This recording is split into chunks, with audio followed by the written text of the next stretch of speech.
I know you want to talk about knife crime and other things. We will come on to that. But since we were discussing sex education, I just want to get your views on all of this. I think it's a really interesting shift, and it's being described as a dividing line with the Labour Party, and it is the removal of politically or contested ideologies from the curriculum. That's got to be a good thing, hasn't it?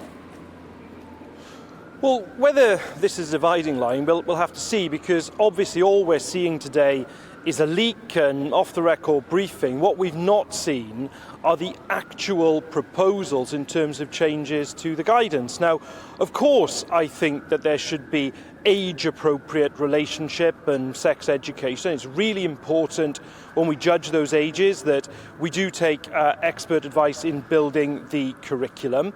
Really important for children to be taught about healthy relationships too.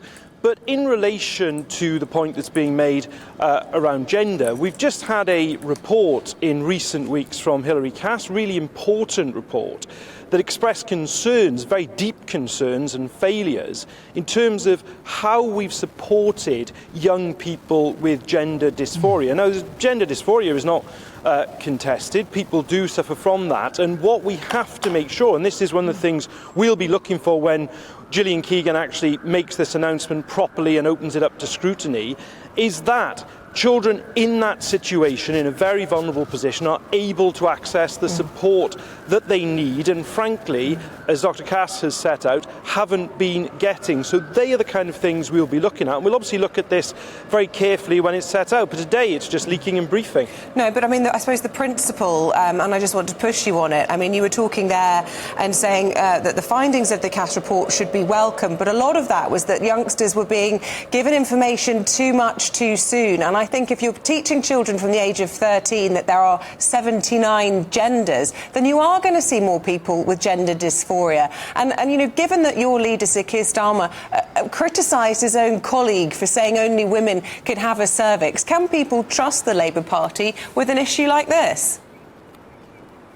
Well, firstly, I think it's really important to respect all the different points of view in this debate and show respect to all of them, which is what we've done. But you are right to say that what information is given at what age is obviously hugely important, and how you do that. In Wales, for example, there are different ages where you look at what the appropriate information is, and I think that's entirely right, and that's why it's appropriate we look at this announcement very carefully. But it is also about ultimately the well-being of children, making sure that they get the support they need, whether that is in relation to mental health support, where we say we should have mental health support, make sure that that is available in schools up and down the country, but also on that issue of young children with gender dysphoria, that we do have a situation where not just schools but parents too are able to give those young people the support they need, and those are the tests we're going to apply when Gillian Keegan makes the announcement, which I understand will be relatively soon. OK, on the issue of knife crime, the Conservatives today, Chris Philp's been on. He wants to see stop and search being used more prominently. He says there's a huge problem with knife crime, a big rise since the pandemic. Black children in particular disproportionately die at the hands of these kinds of crimes. So if they are disproportionately stopped and searches, that's a price worth paying. Don't you agree with that? Well, no, I think that's a false dilemma, actually. I think that, look, first of all, knife crime, the government is completely failing. We've got an 80% increase since 2015 and rises all around the country. That's the first point. On stop and search that is intelligence-led and evidence-based is a really important tool. And we've had, for example, the Inspectorate of Constabulary, independent organisation, looking at this, saying that what's essential is that it is done in that targeted way, in a non-targeted way, when it isn't evidence-based. It does lead to a lack of community confidence. Well, the government is talking about it being evidence-based. We need to make sure is essential. Yeah, and about the announcements that Chris Philps was talking about, new scanners that can, just to finish the point, he's been talking about scanners that can test if people are carrying knives from a distance, or indeed using AI to do facial recognition on people who are suspected of or have previously carried them. You would welcome that then?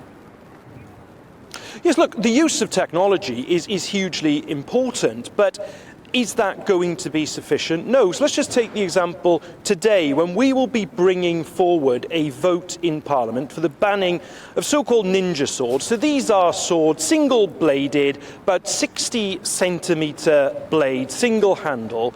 We will today be putting forward to the government, who, by the way, have made about, I think it's 16 different announcements about banning various swords and knives over recent years. Let's ban those, but also let's have an end-to-end review of how people get hold of them in the first place. We had a tragic case, Ronan Kanda, in Wolverhampton 2 years ago, where one of those swords was used by one of his attackers in an attack that cost him his life, where the attacker went to pick it up, was using their mother's ID to collect it, and it wasn't properly checked. So where these banned items are being sold on online marketplaces, let's make sure that the tech executives who then sell them in breach of the law face criminal sanction, but also let's look at the ID, let's look as well at the verification that the carriers, whether that's Border Force or Royal Mail, are using too, to try to take these knives from our streets.